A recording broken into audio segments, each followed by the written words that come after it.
In this quick tutorial, I am going to show you how to turn off Telegram notification sound.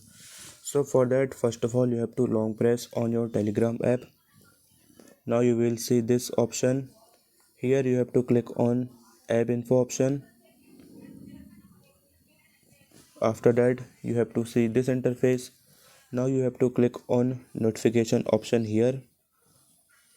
After that, you will see this option, and here you have to click on in app default option. After clicking on here, so now you have to select silent option here, and you have to click on sound option here, and here you will see no ringtone option. So select this and back, and you have to select silent option, and that's how you can silent your Telegram notification sound. So if you like this video, please subscribe to my channel.